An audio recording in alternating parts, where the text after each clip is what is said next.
So welcome to the Careers in Entertainment panel with the Junior Hollywood Radio and Television Society. Really want to thank Adam Gold for pulling this together. Adam is a Maryland alum and really happy to hear from him, Michaela, and the rest of our fantastic panel of Terps for the evening. Again, if you haven't signed in, if you can just go to go.umd.edu/HollywoodS21. Again, just a reminder to mute your mic. You're welcome to have your camera on or off, and put questions in the chat throughout, just privately to me, and I will monitor that and ask questions when we get to the Q&A portion. Here are our panelists, and you can see their full bios at the website here. So if you want to kind of toggle back and forth and see some of the things that we're talking about. I'm going to go ahead and jump right in. And for this first question, I am going to just let the panelists introduce themselves, just maybe a quick 30 to 60 second intro. I'm just going to go in the order that I see on my screen. So Jillian, can we start with you? Sure. Hi, everyone. My name is Jillian. I am currently the TV Lit coordinator at JHRTS Agency.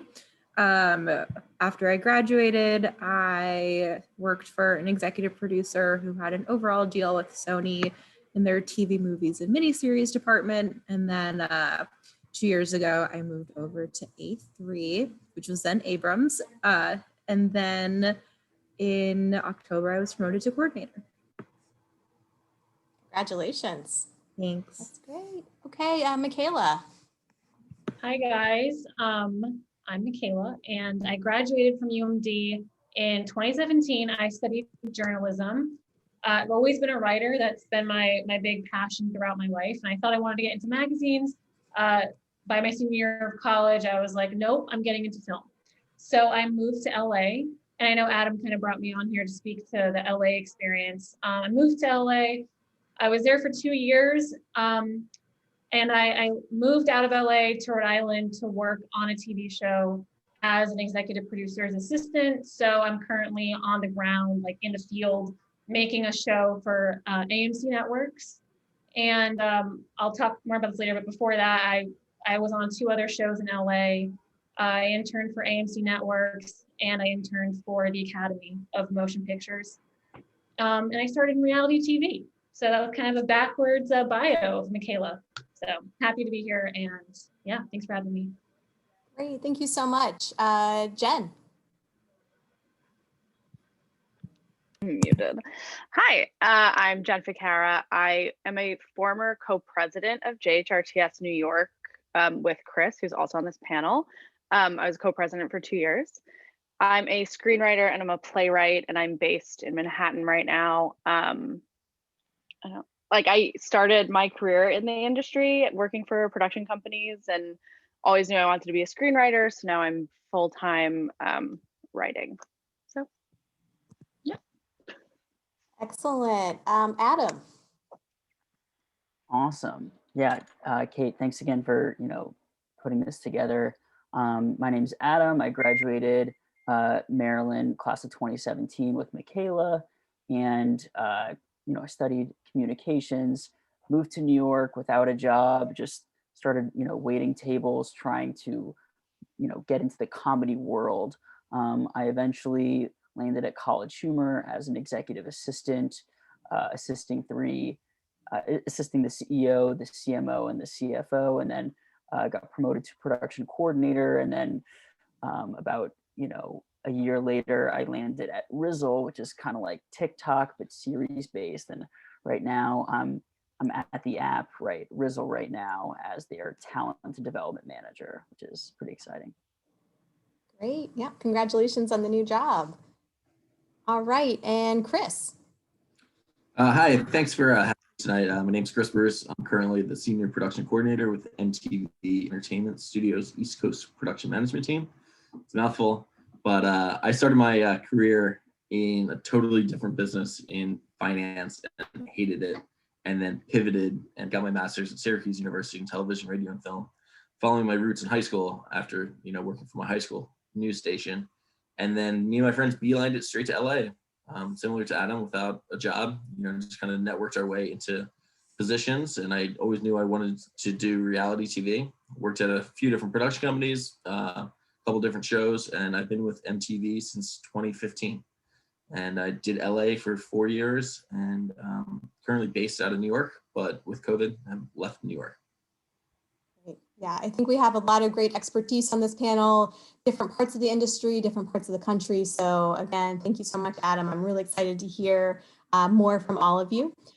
This next question, though, before we really jump into more about the industry, Adam, I'm hoping you can kind of explain what in the world is JHRTS? What is it? How can students get involved? Why would it be important to them at this point in their career? Totally.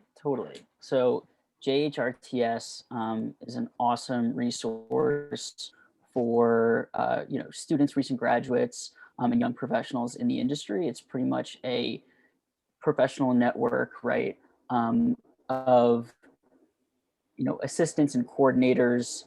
Mainly, I would say pre-COVID, it was mainly centered in New York and Los Angeles. However, now with COVID, everyone is really all over the country. JHRTS stands for the Junior Hollywood Radio and TV Society.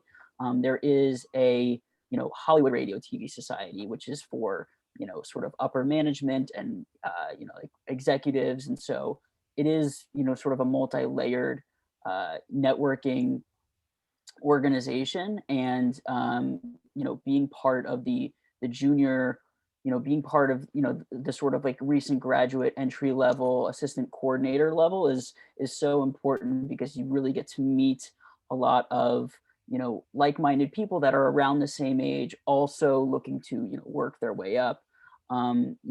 Just in these bios, like Jillian and I were both assistants a year ago, a year or two ago, and for both of us to sort of have been promoted in the last year is awesome. And you sort of you make these connections early on in your career, and you really grow with these different people. And again, it's not just these like writers and producers, you also have a lot of agents and managers and people just from all over the entertainment industry. And Chris and Jen, again, former co-presidents. Am I missing anything there?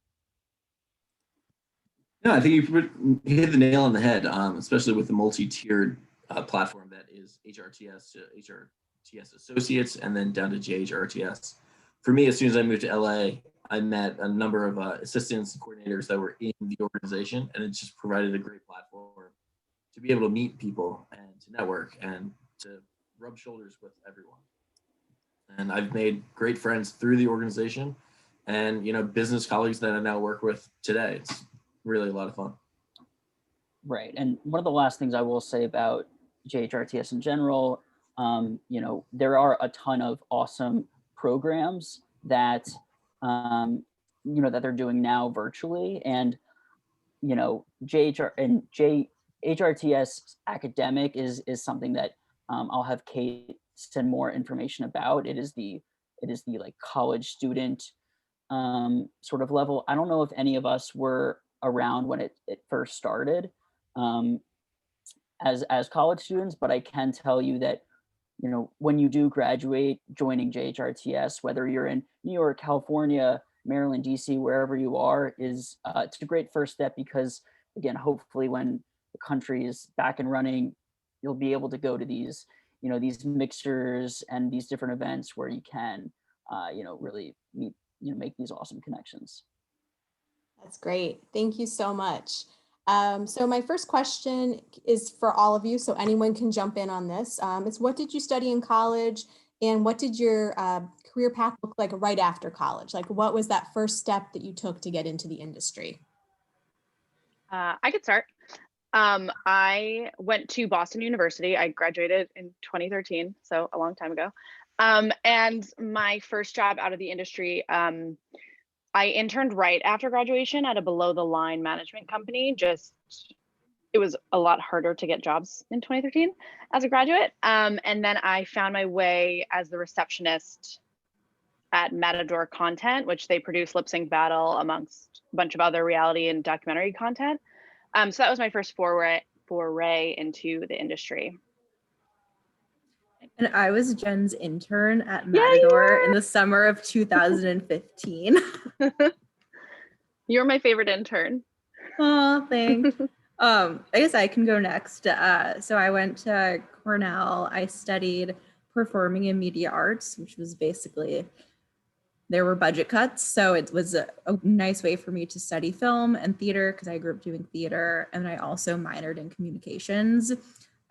So the summer before I graduated college in 2015, I was Jen's intern. And I also interned part-time at Hallmark Channel in their corporate communications department. And then as soon as I graduated, I was lucky enough because I was from New York, didn't know how to drive, had loans, thought it would just be easiest to move home with my parents. And there were people telling me that you can do the industry in New York. So I was like, great, I'll do that. And right after graduating, I got a job working for an executive producer who had a deal with Sony. And I was there for a little over 2.5 years. Okay, I think I can hop in. Yeah, kind of similar to both those ladies. I think my journey into TV and film started my senior year of college at UMD, and I got an internship with Discovery. So I think a theme I would like to stress to you all is intern. That's basically yeah. If I didn't intern, I don't really know where I would be today. So I got an internship my last semester of college at Discovery Communications, and it actually was this incredible bridge between journalism and entertainment. So I was a journalism major, but I was like, how can I, leverage that to film? And this internship kind of did that. I was writing for TLC.com, and anyway, now I had TLC on my resume. So then I went to LA, and I was like, I worked at TLC, and my boss at I also did freelance casting out of college too, because of someone I met at Discovery, and they recommended me for positions in LA. So I'm just saying that it all kind of started at UMD. But from there, I worked at a reality TV production company, and I liked it, but my passion was for scripted television, but I had no contacts in scripted television at all. So I applied for another internship, and I got an internship at AMC Networks in 2018, summer of 2018, even though I was a year out of school. And that also came with an internship with the Academy of Motion Pictures. And it was like a really crazy summer where I was interning for AMC and the Academy. And from there, I was at AMC. So I expressed to AMC, to the production executives, that I wanted to work on shows. I didn't really want to work at a studio. Yeah, I wanted to work on shows. I wanted to work in the field. I wanted to write. I wanted to produce. I wanted to do all that. And eventually, there was a show, and I was a post PA. Started off as a post PA, got bumped up to post coordinator. Met a producer on the show I was working on called Lodge 49, and expressed interest to her that I would love to be her, like if she ever needed any help on any show, because she was a very respected producer at AMC. I would do whatever. Basically, I would just do whatever. I would do whatever to be her assistant, and she knew that. So I basically moved back home to Rhode Island, where I am now, where I'm working on a show with her and another AMC producer. And this is my second show with them. So sorry, my story, it's a lot of stuff and a lot of steps and a lot of just climbing up the ladder. And then eventually, you meet the right person and things kind of align. So that's my story. Yeah, to kind of jump off that, I mean, I agree it's a long climb, and you don't always have to know exactly what you want to do when you first start. I was a marketing major, always thought I'd go into advertising, and graduated in a down economy, not too many jobs, and took a finance gig, and then completely pivoted a year later and went for a crash course to get my master's in television, radio, and film at Syracuse, and still have some of my best friends to this day that I work with that are from my class out there. And we all just beelined it straight to LA after we graduated and interned at various places. I interned at the Gersh agency. It's a small agency that represents talent, writers, directors, everything. And from there, over drinks one time, never, piece of advice, never turn down drinks your first 2 years in the business, because you never know who you're going to meet at those drinks and what kind of opportunities they're going to bring to you. But for me, one of the guys that was there, we were 10 of us, all agents, assistants and whatnot. heard about a gig at Renegade 83, who produces Naked and Afraid for Discovery. And it was a gig running their front desk as well. And I had my master's, I was 25, and said, yes, I'll take it. And then from there, just leapfrogged that into the next development coordinator role, into finally landing at MTV, and then switching over to the production side where I'm at now. But I mean, I think you guys are all, if you guys all stick together as your class and work with each other, I mean, you can go anywhere. Just don't be afraid to ask. That's great. And yeah, and as you can hear, there's no sort of one way in this industry. You know, a lot of people will mention talent agencies just because there's a lot of them and there's a lot of sort of mailroom entry level jobs, but that by no means is, you know, the only way in.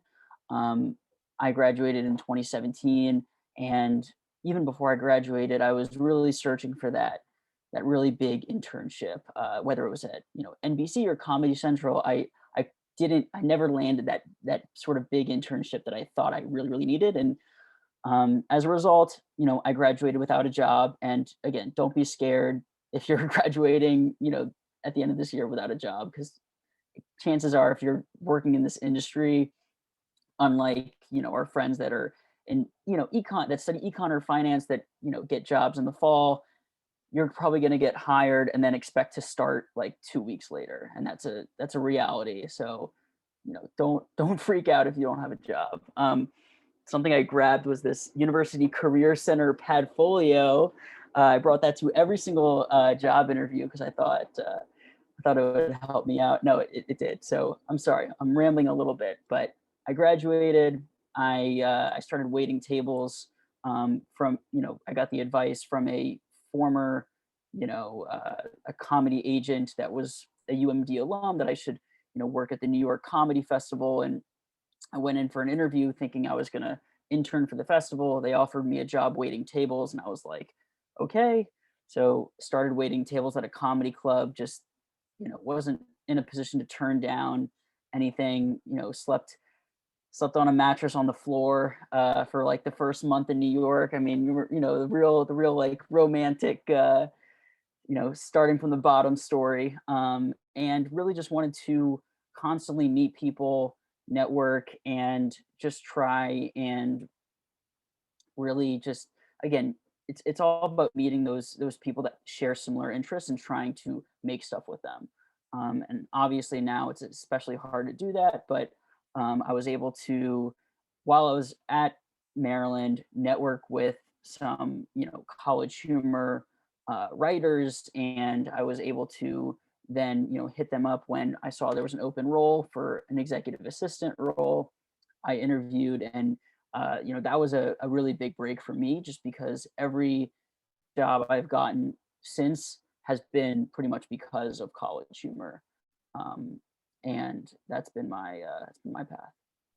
Can I add something about just the internships? Because I know we all mentioned that we all started as interns, but with this industry, also, a lot of these internships don't pay. And I know the reality for a lot of young people is that they cannot afford to work without pay. And the reason I didn't really go into too much detail about my career path is because I am not writing because of anything that any job has brought me. It's because of a weird other trajectory happen. So if you can't afford an internship, don't feel like you're never going to make it in this industry because you can't intern. There are so many ways to connect with people, and there are so many ways to find jobs. So never work for free. Do not work for free. And if you don't take a full-time free internship either. So there are plenty of ways to do it. So if you're wondering, like, I can't be in this industry because I can't afford to take internships, don't worry about it. There are so many ways to find a job. And I just wanted to let you guys know that, because it does sound like the internship is the only route, but it's really not. I would also just add that although there are many downsides to the pandemic, one is that a lot of internships are hiring remotely. So maybe you can't afford to go to Los Angeles, but you can read scripts as an internship from your bedroom. And that might also, and if I could have done an internship remotely, because I could never go to Los Angeles every summer because my parents weren't going to pay for it. It's trying to figure out, like, during, even though we're in this terrible pandemic, it's turning and turning this into an opportunity that maybe wouldn't have been there otherwise. I think that's a great point. Just a reminder to students, feel free to put questions in chat. I've gotten a couple and I'm monitoring them for later. I think with the stories you all told, you already hit on some of this, but I wanted to ask you, what's one thing you wish you knew when you were in college, a tip that you would share about getting into this industry? I already heard a couple related to internships, networking, but any other tips you would add, or even tips currently, like you said, with COVID and taking advantage of virtual internships? I think in some cases there is a perception, maybe in college, that if someone is doing something a little bit similar to what you're doing, that you guys are going to compete for the same job, which is not pretty much never the case. And I would really I know it's hard to collaborate with other students now, but I would really just emphasize, being able to find your niche, what you really love, whether that is unscripted TV or comedy, or writing these procedural dramas, and just being able to find your niche. And again, that niche may already exist at Maryland. It might be on a subreddit, it might be in some sort of Discord channel. We're talking about sort of opportunities with the pandemic, and I think that being able, if you're interested in writing and producing, being able to sort of, seek out those communities is really important. Yeah. And something that this is going to be so boring, but like the most practical thing I could say is maybe take an accounting class or learn how to like pay tax, like learn what taxes are and like how to pay them. Especially if you're in this industry, a lot of times you end up working as like a contractor or a freelancer. Like if you've ever heard of the website Staff Me Up, a lot of those jobs aren't like salaried. And so paying taxes as a freelancer or a contractor is miserable and it's confusing. And so like the earlier you can like get a jump on learning how to do that, the better off you'll be.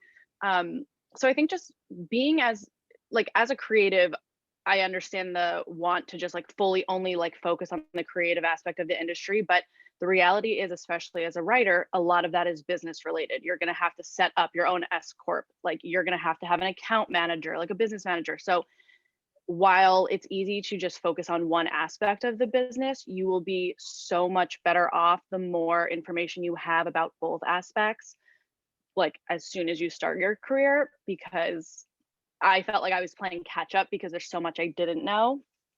So that's my tip. Sorry, go ahead. Sorry, what Adam was saying. I loved what you were saying, Adam, about start to basically experiment and find your niche now. Like that's what I would tell myself if I were maybe a sophomore in college. At that point, I was still doing journalism. Like my mind was not on screenwriting or making my own films or anything like that. So if I could maybe go back and tell that girl, hey, start experimenting. And I guess I'm kind of mostly talking to people who think that they can see themselves as screenwriters or producers, or because I feel like that's at this point what I could probably speak to the most. But I think right now where you guys are is the perfect time to start trying to find your voice as a writer, as a creator. I mean, I'm 25 and I thought I kind of figured out my voice like a year ago, and I totally didn't. And it's just like, but you keep trucking along, you keep living your life, you keep accumulating all these experiences, and then you start to put that into your writing, and you're just like, I'm actually figuring out who I am as a writer. What do I want to make? What do I want my name on? What do I want people to know my brand to be? And so, as I said, right now, I think is such a valuable time for you all to just, when you have some downtime, and if you think writing is an interest to you, just start playing around with it, start reading scripts, start seeing how your favorite TV shows work, and just start doing that yourself. And it will be a very rewarding thing to start doing right now. I wish I started sooner with my writing. Some advice that I would have is, if you guys want to work in film and TV and you aren't already reading the entertainment trades, like get out your phone right now, whatever platform you use to get news, follow Variety, Hollywood Reporter, and Deadline Hollywood, because those are the trades you're going to be reading when you're actually have a job in this industry, and it's having information and knowing what shows are going and like what's happening during pilot season is going to be really helpful and will show that you're doing the homework. I would also say, just because everybody wants to be in this industry, try and figure out a way to show that you're passionate about it. Something that I did when I was in college was I had this blog where I just review TV pilots. And I think by the time I graduated, I had reviewed like 60 pilots, and it was something that I would put on my resume, and like it was a talking point and really differentiated me from everyone else. I eventually had to delete it when I moved to this job, just because maybe shows I didn't like, we represented the clients, but at least before you have that first job, it's a great way to show I'm passionate, I know what's going on. And also being able to explain why you like something and why, or why you don't like something or how it can be better. That's what I do every day. It's what every single creative job, if you're working development, or if you're working on a lit desk, everyone just wants to know what your tastes are and if you like something and why, and if not, why. Yeah, I would also say that like once you do like get a gig or a job and it's not necessarily what you want to do, don't be afraid to ask for what you want to do with anybody who will listen. Because if nobody knows where you want to go and you get really good at your assistant job, you won't get another opportunity because nobody knows it. So be vocal and let people around you know where you want to go. And more often than not, they'll help you get there. To that end, get good at the job that you're hired to do. Like that, I feel like it sort of goes without saying, but if you're hired to be an assistant, you know, maybe it's not the best idea to go up to the VP and be like, I'm gonna make movies, Mr. or Mrs. You know, like, you know what I'm saying? So I think it's worth, in really any job, especially starting out, taking 3 months to get really, really good at the job. And then being able to pick your head up and explore other ways that you can help, and other jobs too. I just want to totally agree with what you both are saying with the importance of, yeah, like, you know, you want to one day be a big X, you know what I mean? Big executive, big director, big writer, big actor, whatever you want to be. But chances are, unfortunately, that's not, you know, you don't quite burst, I wish, don't quite burst onto the scene like that. It takes time, and you have to earn people's respect, essentially. And the way you do that is by absolutely killing whatever job you would currently find yourself in. So I just want to totally agree with you guys. Yeah, and other assistants are your best friends. So if you're on a desk or you're an assistant at a company, the other assistants that you're coordinating with internally and externally become your best friends, because they eventually will be the executives. And if you want to become a showrunner, a writer, what have you, they'll be the people eventually greenlighting you or hiring or staffing. So they're not your enemy. They are your godsends. So make friends. Then you get to grow up in the industry together. And Also, it's worth millions of dollars to your buddy you just started at a production company. yeah, I definitely third all of that. And I was talking to an agent at my company and telling them about all the other assistants and coordinators that I'd been emailing, and the ones who were getting back to me faster. And he's like, the ones that email you back immediately will become network presidents. So it's making those relationships and cultivating them and just sharing information, because that's all that this is, just sharing information, and who has the best information and the best relationships. Those are great tips. I'm wondering if we can just, if you could kind of define some of those job titles. I know it probably varies based on the organization, but what does a showrunner do versus an assistant? If you work on a desk, are there any kind of common definitions you could share with folks? I can certainly speak to the reality side. Not so much the scripted. Michaela, if you want to take that. Yeah, absolutely. After you, for sure. Okay, so on the reality side, your showrunner is the general. It's kind of like the buck stops there, you know? So there's this big dichotomy between, you know, a production company and a network. The production company sells the show to the network and the network funds it, right? And on that individual show, the showrunner is in charge of all of the creative and also in charge of the production management team. On your production management team, the head guy is the executive in charge or the line producer.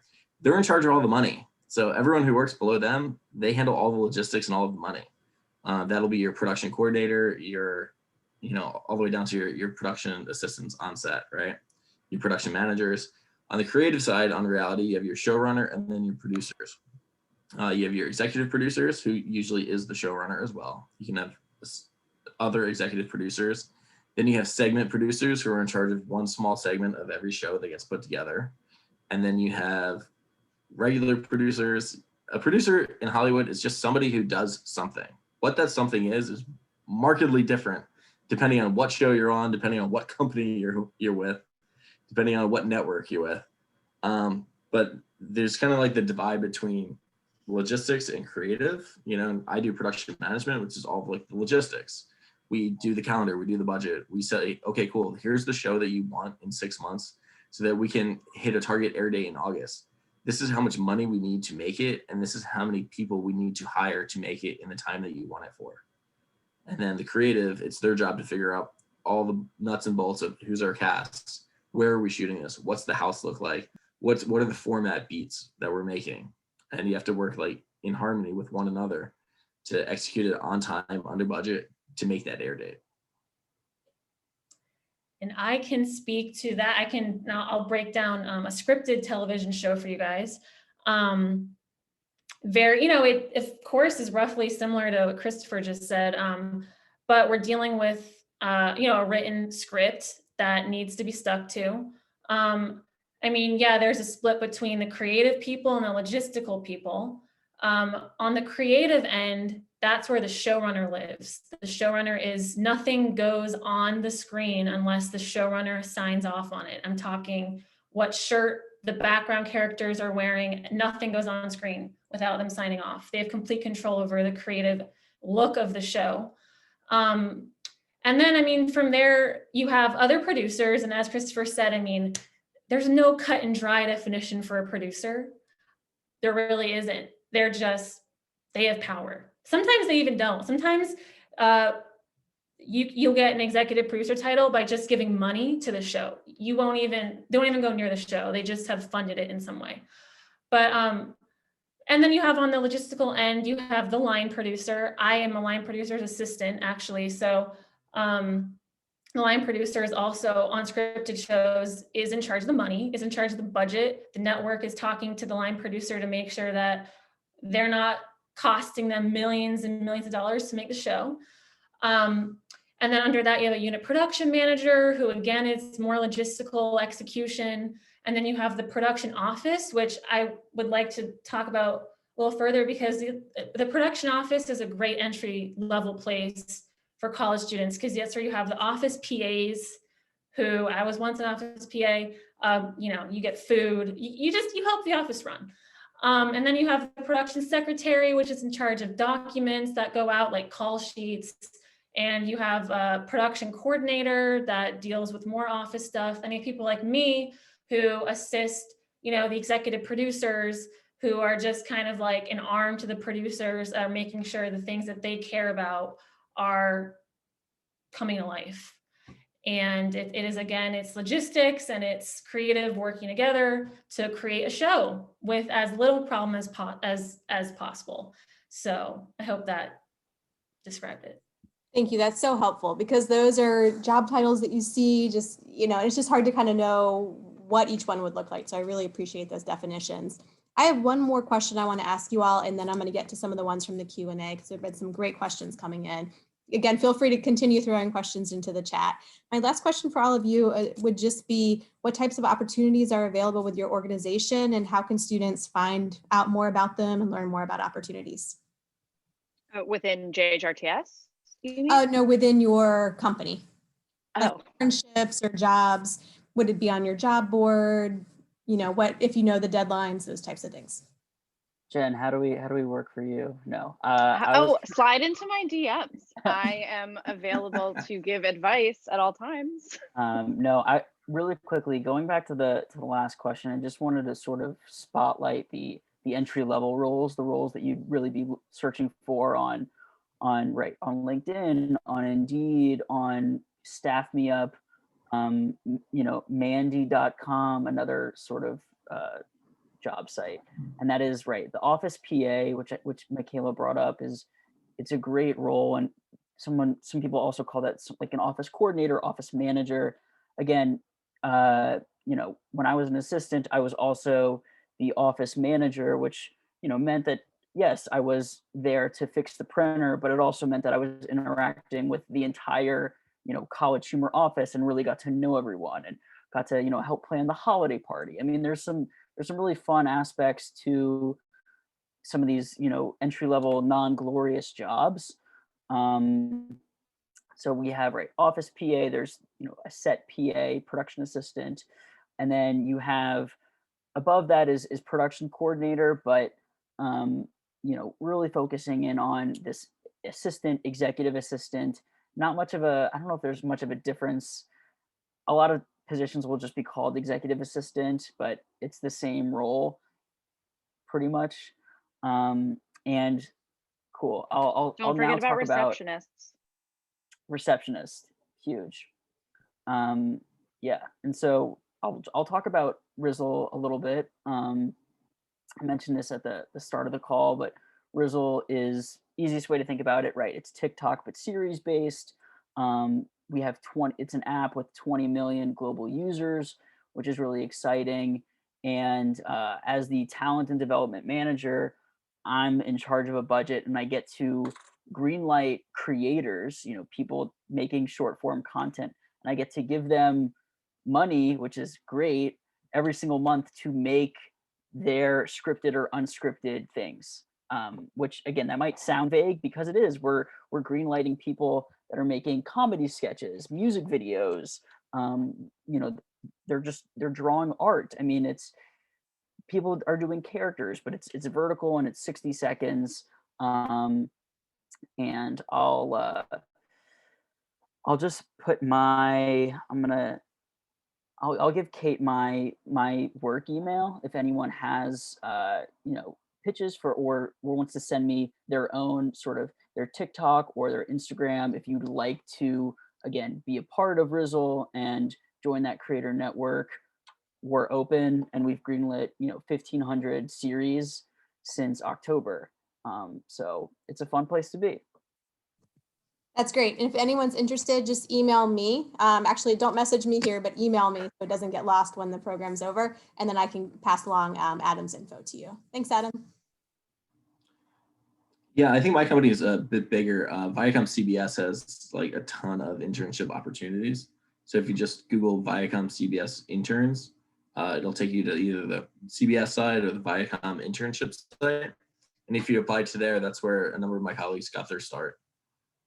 Also on top of that, for these if there's a show that that's shooting like around you, like Real Housewives of like Potomac, in DC, you can find out who works on that show. And like in COVID, I feel like it's such a better opportunity to like slide into somebody's LinkedIn DMs and be like, hey, I'm graduating, I need a gig, like let's chat. Because the worst thing that they're gonna do is not respond, but they might respond and be like, cool, can you start tomorrow? Cool, do you have a car? Can you get lunch? Right. I mean, it's not crazy at all. Just a quick That's one piece of advice.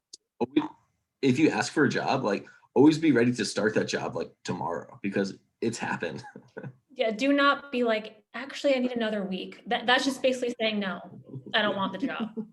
Just saying. So would LinkedIn be a good place? That was one of the questions that came in on chat. So are people in this industry pretty active on LinkedIn? When I started, no. I think it's really developed to be more so, in the past 5-6 years. But it doesn't hurt. I mean, I have a LinkedIn. I don't really go on it very much, but I've certainly like networked with like Discovery when I was trying to get a gig there. So yeah, it works. LinkedIn for full-time jobs, I think, is really important. If you are looking to start definitely make a LinkedIn regardless, because you never know what type of opportunities you're going to see. And people will also just look you up on LinkedIn. And if you don't have a profile, and someone else does, and it's a legitimate profile, then like you might lose a job over it. So definitely have have an active LinkedIn, but there's better, there's other job sites too, like, like Staff Me Up and Chris, some other, Michaela, even, other sort of job sites. Entertainmentcareers.net. And then if you can find someone who has the UTA job list, they have internships and assistant gigs on there as well. Is that still a thing, Jillian? It is, yeah. Wow, I applied to so many jobs on the UTA jobs list. I've gotten interviews from there before, so it's it's fine. But at least for LinkedIn, I would never use it to really blindly reach out to someone. I think I only did that once if I knew someone had the same job as me prior. But it's kind of it is a good way for the networking sense of who do I know who knows someone here, because half the time, especially if you're gonna work at one of those big places, even like a Viacom or an NBC, no one's even gonna look at your resume unless you have a friend of a friend send it in to flag it. So LinkedIn is just a great way to keep tabs on who do I know who knows someone who can at least introduce me or who can put in a good word for me where I want to be. Sorry, it cut out just for a second. It was the UTA Yeah, job board? UTA job list. Job list. Okay, thanks. I have to say that if you want to work on a show, like, again, just out in the field on a scripted television show, I have to say finding those positions, it's quite elusive. And I know that because when I moved moving to LA, it took me 2 years. It took me a year to get on my first show. And that was after working at a production company and then interning at AMC. I was there for 5 months. They didn't even have any openings for them to like slip me onto a show as a PA for 5 months. And I actually didn't even go to AMC. I went to a whole different company. I went to Warner Brothers to work on a show, but AMC didn't even have any shows coming out. So it's hard, and you need to be diligent, and you need to know that likely your position on a show is going to come from meeting someone either in person or on LinkedIn. That is, it could work for scripted. I mean, you guys know me on LinkedIn, and if you're on the East Coast and you're looking for a PA position, because I'm sorry, that's the best I can do. That's, me, but yeah, it's difficult, and you're going to have to continuously network with people and keep expressing what you want to do, and then hopefully, it'll line up for you. But you have to be diligent.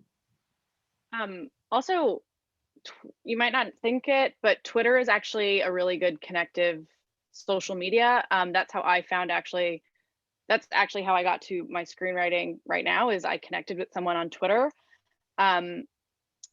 So having a Twitter and having it be specific and curated to like, if you want to be a writer, making sure that like your Twitter is good and you're interacting with, and I don't mean good by like you have funny tweets with a lot of likes. I just mean that you have maybe like thoughtful things that you want to say about like a TV show or something, and you're interacting with other people's tweets or writers you admire. I think getting an interaction with somebody is a really good way to just build an online relationship, and that often can sometimes translate to a mentorship, and you never know where those kinds of things can lead. But I will say a thing about Twitter is, if you want to be a writer, it's not a good look to disparage or critique or like hate on like TV shows or movies publicly, because one day, like let's say you want to be staffed to a TV show and that showrunner was on the show that you were like hating on for 3 seasons, they'll see that and they will probably not hire you. So it is a really small industry in that regard. So being conscious of like what you're saying on social media about networks, productions, anything, is just also something to note on a job hunt, because you can be Googled very easily. Yeah, that's great. All right, I want to get to a couple audience questions.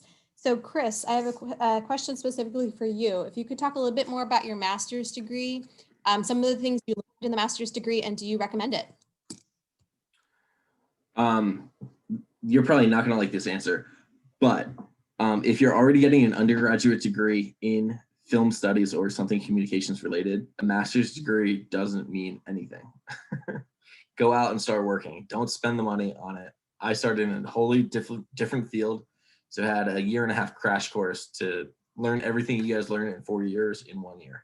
But don't spend the money unless you want to be a super executive where it's going to differentiate you 20 years down the road. Just go out and start working. Would you have some advice about, sorry, go ahead.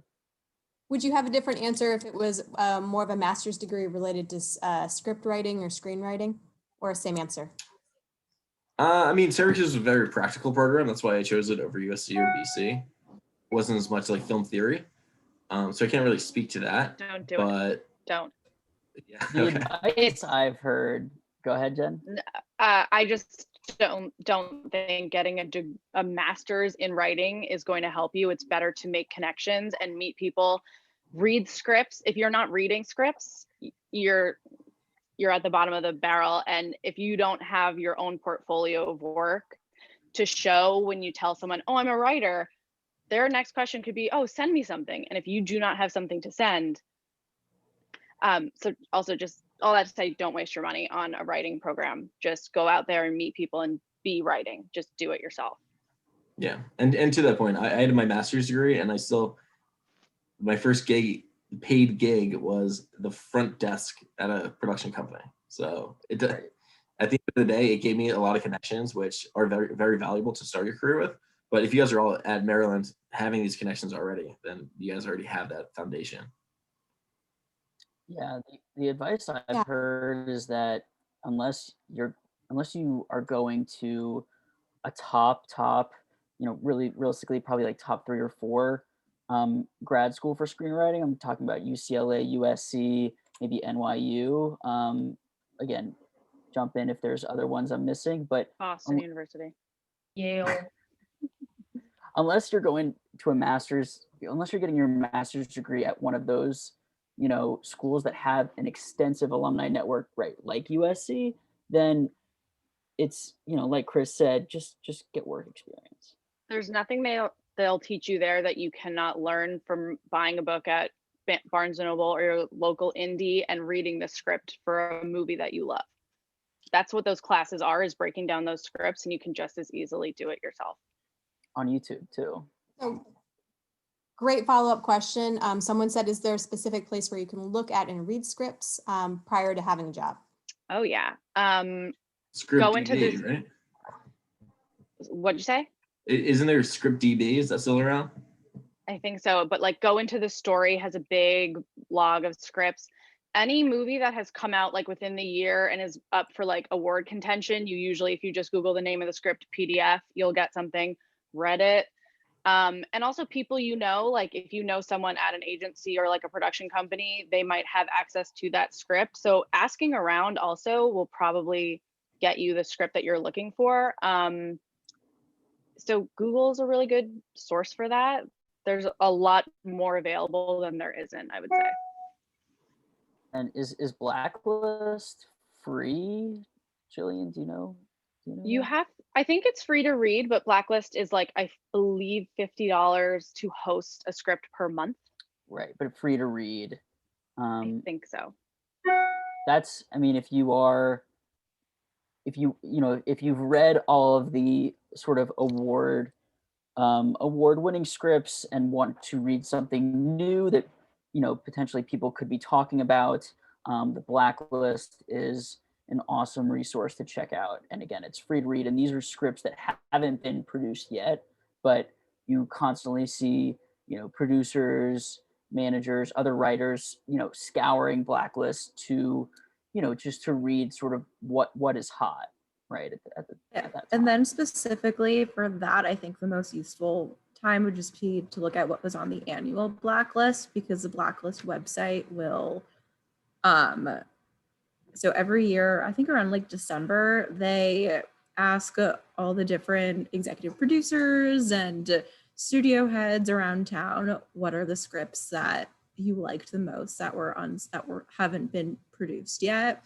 And I think you need at least 4 or 5 people to say the same thing. And it's a list of like 20 or 30 scripts that are maybe in various stages of development. And especially if you like screenwrite, if you want to be in features and motion pictures, these are scripts that will likely be produced in the next 2 to 10 years. A lot of the movies that you like and have won awards have been on the blacklist. That's great. I have another question. A student is asking for advice for someone who wants to be an independent filmmaker. Any kind of tips and tricks? I could dive in. That's like my first initial thought is stop. Well, first, I mean, you know, you technically, you do need a script. So, but when I say dive in writing the script. Just like you want to be an independent filmmaker, you got to make something. That's just what it boils down to. So what are you going to make? What are you going to put your name on? What is going to be your, you know, right when I got out of school, I made a short film and, you know, it was good to be able to tell people, yeah, I made this. And it's good to, you know, it's good to be able to prove to people as you move on forward in your career, I don't just talk, like I actually went out and I made this.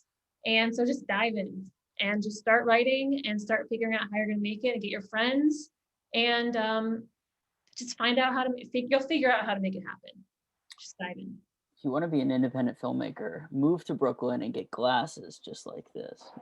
No, kidding aside, right, like Michaela said, you have to make stuff. And it's instead of, in addition to writing these scripts that can be ambitious Marvel movie-esque, you know, big action flicks, think about the resources that you have, right? And then think about shooting, think about shooting a short within a very sort of limited amount of space, right? Maybe you are living at home and you're shooting a short film about, you know, your creaky basement and what's in the basement. And, you know, I'm not saying that your parents have to be actors in it, but, you know, think about sort of the resources that you do have, right? And being able to at least try something out, given the resources that you have, you know, right now in the next few months too, I think is just a great exercise. Great. Yeah. Oh, go ahead. That's a fantastic point. It's like, and that's something that I think a couple friends in mine, I think that was a lesson that we all learned basically was like, I have a great idea for a script. It's going to take place in China. Well, are you going to be able to fly to China to get can you and your crew fly to China to make this, you know, make it? And I think what Adam said was great. You can make like Malcolm and Marie on Netflix. That was shot in a house. And, you know, and it's on Netflix and it's with this two award-winning actors or, you know, nominated actors. And you know what I mean? Like you don't have to make explosions to make something good. And you don't need expensive equipment. You have an iPhone. Plenty of movies have been shot on iPhones. So don't think that you need to have a huge budget either, because you could do it probably for like $100 if you're smart with, you know, I mean, maybe, but. That's great to hear. I have one final question and then I want to be respectful of your time because I know you all have very busy jobs. But my last question is, do you all ever freelance, and any tips for people who do want to freelance? Any places they should be looking for these gigs or how to build their portfolio when they apply for opportunities? I can jump in. I freelance on a bunch of different shows in LA. Freelancing's tough. It's not a full-time gig. You're not on a show. You're on a show for 4, 6, 8. If you get a show for the last 3 months, then you have a gig for 3 months. It's awesome. But then like trying to line up that next show is difficult. So I always had like a backup like side hustle in LA. But it just comes back to like your network. Once you get that line producer, get that production manager who's like getting those gigs consistently and that wants to bring you along from show to show, the more of them that you have like in your Rolodex that like want to hire you for certain shows, the easier it is to freelance, you know, and no matter what you want to do. If you want to be a DP, you know, you got to work in the camera department first. You got to work your way up and meet all those people. But it just goes back to like, I think what we were saying at the beginning, just getting out there and working and making those contacts to see what path you want to take. And if you want to be an editor, like they make a ton of money, like $4 grand, $5 grand a week. So if you like editing, it can pay. Or just start to like editing because you're gonna make a lot of money. Yeah. Learning video editing is so important, especially now. If you Mhm. have always wanted to learn animation, learn that right now. Like you're stuck inside, it's the winter. I want to quickly talk about my friend Ed, who actually graduated from Maryland in 2018. And him and I are, he's my best friend, but more than that, he's also a COVID compliance manager on set, which is a new position. And he's done sort of like production assistant roles in the past, but he was able to just he was a contact tracer a couple months ago. He interviewed to be a COVID compliance manager, and then he hit it off with the sort of production manager on set, and all of a sudden my friend Ed has gigs, 12, he's working like 12, he worked like 12 days out of the last 14 days. Like, I mean, he's working a ton, which is awesome. And he's on shoots, he's on like Nike commercials, and he's doing all this really fun stuff just because he was able to sort of adapt and, be friendly and be someone that they can trust on set. And they get paid. We're paying our CCOs $500 a day. You didn't tell me that. COVID and editing. Adam makes a good point, especially as you're a new graduate, and you have the luxury, if you're still on your parents' healthcare, you have a luxury to like kind of say yes to everything. And so I think, but Adam's making a good point. No one is going to graduate and immediately be like an Academy Award nominated, anything. Like you're not going to be at the top of where you want to be. It's a really long journey. So come out the gate and just say yes to any opportunity that's presented to you, because you really truly don't know where it's going to lead. And if you want to be a writer, that's great, but like you're not going to be a writer right away. So just say yes, because you don't know who knows someone who knows someone who knows someone who's going to get you that staff gig. So be a compliance officer and meet a ton of people on set and see where it takes you. That's so fascinating. A year ago, we would not have known what that job title was, right? So that's a great example of just times are changing. There are all sorts of new opportunities. I want to bring up just one more slide to share with you all before we leave. Put this up here. First of all, if we can give our panelists a big round of applause, a virtual round of applause. Thank you all for that great information. But just for our students, just a couple things to remind you about. We do have, remember these Vault e-guides. These are ebooks you could read maybe over spring break, summer break. We have one on media and entertainment. It would walk you through a lot of the job titles that the panelists were talking about. That's the direct link to access the ebook. You can always make an appointment with a career advisor through Careers for Terps.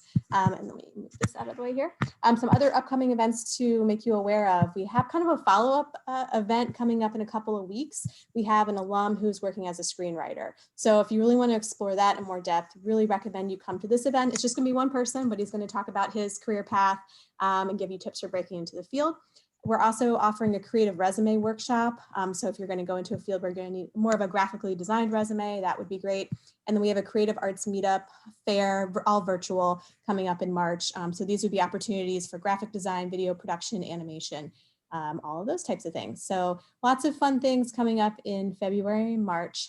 Again, I just thank our panelists so much. Let me stop sharing here.